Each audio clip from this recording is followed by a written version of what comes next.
কালকে নির্বাচন আমরা 19 সালের নির্বাচনের মতো দেখতে চাই না, সুষ্ঠু নির্বাচনই দেখতে চাই।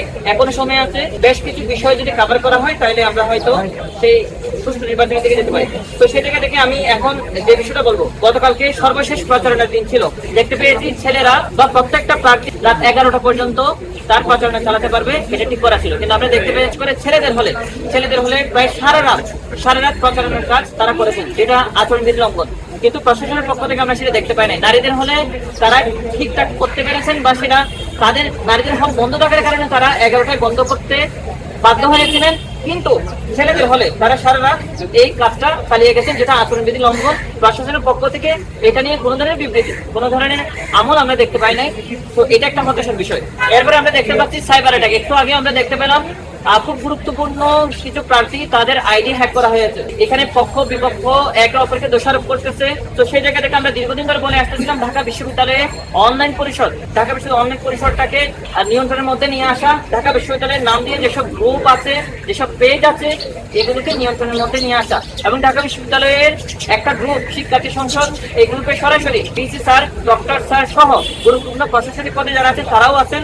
এবং কিন্তু প্রশাসনিক থাকলেও অফিসিয়ালি এই গ্রুপটা চালানোর কথা, কিন্তু আমরা দেখতে পাচ্ছি এটা আনঅফিসিয়ালি এতদিন ধরে চালানো হচ্ছে, এবং একটার পর একটা প্রপাগান্ডা এবং নিউজ আমরা ওখানে দেখতে পাচ্ছি।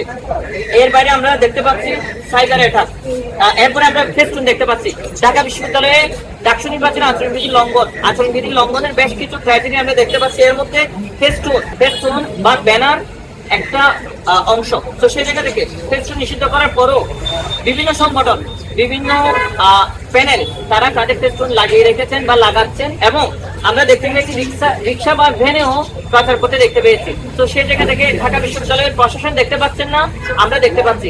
আমরা শুরু থেকে বলে আসছিলাম ঢাকা বিশ্ববিদ্যালয়ের প্রশাসন আসলে টিনের চশমা পরে আছে, ফলে টিনের চশমাটা আসলে খুলেন নাই, তারা কালো চশমা পরে আছেন, রোদ নাই।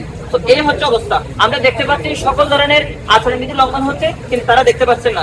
ঢাকা বিশ্ববিদ্যালয়ের শিক্ষার্থীরা, আমরা যদি বলি টাকা ছড়াছড়ি বা খাওয়ানোর যে বিষয়টা, সেটা নিয়ে আমরা অনলাইনে অনেকগুলো ভিডিও আমরা দেখতে পেয়েছি। ঢাকা বিশ্ববিদ্যালয়ে গোল করে খাবার খাওয়ানো হচ্ছে, নাজিরা বাজারে খাওয়ানোর বিষয়টা অনেকটা মিম এবং বিভিন্ন পোস্টের মাধ্যমে আমরা দেখতে পাচ্ছি।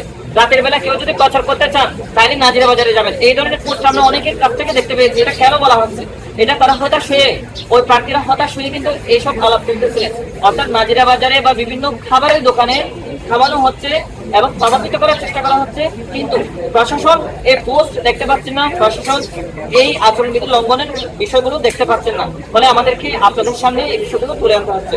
এরপরে আমরা দেখতে পাচ্ছি খুবই গুরুত্বপূর্ণ বিষয়, ঢাকা বিশ্ববিদ্যালয়ের প্রশাসনের উচিত প্রত্যেকটা প্রার্থী, প্রত্যেকটা ভোটার কিভাবে ভোট কেন্দ্রে আসতে পারবে সেই ব্যবস্থাটা করা। এটা নির্বাচন কমিশনের প্রধান দায়িত্ব। আমরা দীর্ঘদিন ধরে বলে আসতেছিলাম, কিন্তু আমরা দেখতে পাচ্ছি তারা বরাবরের মধ্যে আমাদের হতাশ করে চলছে। সর্বশেষ তারা বাস নিয়ে একটা বিবৃতি দিল, বাস নিয়ে তাদের রোডম্যাপ কি হবে সেটা নিয়ে আমরা দীর্ঘদিন ধরে বলে আসতেছিলাম। তারা অবশ্যই এই রোডম্যাপটা তারা বললেন, কিন্তু এই রোডম্যাপ অনুযায়ী ঢাকা বিশ্ববিদ্যালয়ের যারা অনাবাসিক, ঢাকা বিশ্ববিদ্যালয়ের 45% অনাবাসিক শিক্ষার্থী কোনোভাবেই ভোট দিতে সক্ষম হবেন না এত অল্প সময়ের মধ্যে। বাস যদি আপনি 3টা পর্যন্ত চালু রাখেন তাইলে সেটা সক্ষম হতে পারে। ঢাকা বিশ্ববিদ্যালয়ের প্রশাসনের উচিত, ঢাকা বিশ্ববিদ্যালয়ের নির্বাচন কমিশনের উচিত শুধুমাত্র নির্বাচনের দিনের জন্য হলেও বাস 3টা পর্যন্ত চালু রাখা, অর্থাৎ বাড়ি থেকে নিয়ে আসা। আমরা দীর্ঘদিন ধরে বলে আসতেছিলাম, আপনি নরসিংদীর, কুমিল্লা, নারায়ণগঞ্জের প্রত্যেকটা শিক্ষার্থীকে নিয়ে আসার জন্য, বাড়ি থেকে নিয়ে আসার জন্য আপনার প্ল্যানটা কি? কিন্তু আমরা দেখতে পেয়েছি তারা প্ল্যান যখন দিচ্ছেন তখন সেটা আমাদেরকে আরো হতাশ করলো, সেটা অন্যান্য দিনের চেয়ে আরো খারাপ পরিস্থিতি। তো সেই জায়গা থেকে আমরা আশা করবো ঢাকা বিশ্ববিদ্যালয় প্রশাসন এটা আমলে নেবেন। আমরা সর্বোপরি আমরা যেটা বলতে চাই, ঢাকা বিশ্ববিদ্যালয়ের 2019 সালের নির্বাচনে লেভেল প্লেইং ফিল্ড নিয়ে আমরা আলাপ করতাম। ছাত্রদলকে ক্যাম্পাসে ঢুকতে দেয়া বা না দেয়া, প্রার্থীদেরকে বসে যেতে বাধ্য করা বা না করা, আমরা 19 সালে সেটা দেখতে পেয়েছিলাম, কিন্তু এবার আমরা দেখতে পাচ্ছি না।